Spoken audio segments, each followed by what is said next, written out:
នេះគឺជាសួស្តីអ្នកនរគ្នានេះគឺជាប្រភេទចម្បាក់ basic វាបន្ត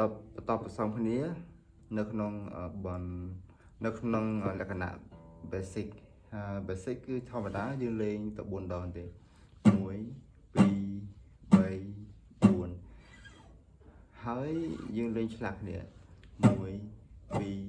3 4អញ្ចឹងលក្ខណៈបន្ទាប់គឺបន្ទាប់ពី4ឆ្លងទៅ1វិញយើងលេងថែមឡើងមកលើ1លឿនជាងមុន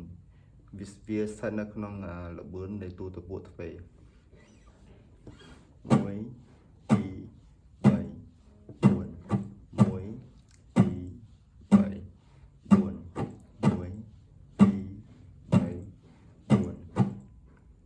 4 ហើយសូយើង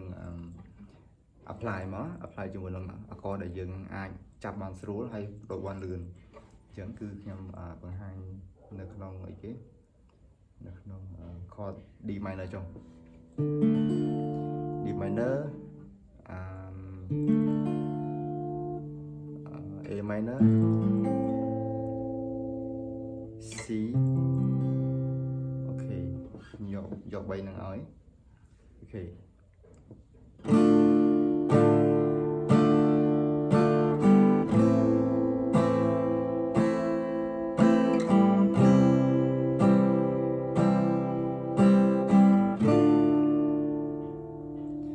នៅក្នុងចំហដែលយើងលេងឡើងបន្ទាប់ពី4ឆ្លងទៅ1ហ្នឹងយើងអាចហើបដៃឆ្វេងឆ្លងទៅខុសបន្ទាប់បានអូខេ1 3 4ហើប1 2 3 4ហើប1 2 3 4ហើប1អូខេដូចចឹងឯងហើយនៅពេលដែលយើងយល់អំពីការលេង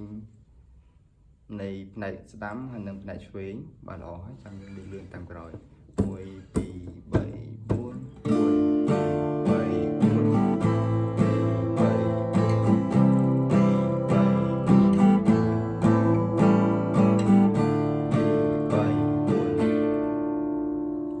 3 4 នៅមានល្បឿនលឿនជាងនឹងបន្តទៀតអាស្រ័យទៅលើលំនាំនៃចម្រៀងឬក៏លំហាត់ដែលយើងត្រូវធ្វើជាប្រចាំអូខេSee you នៅមេរៀនក្រោយអូ no មិនមែនជាមេរៀនទេវាគាត់តែជាការចែករំលែកអូខេអរគុណច្រើន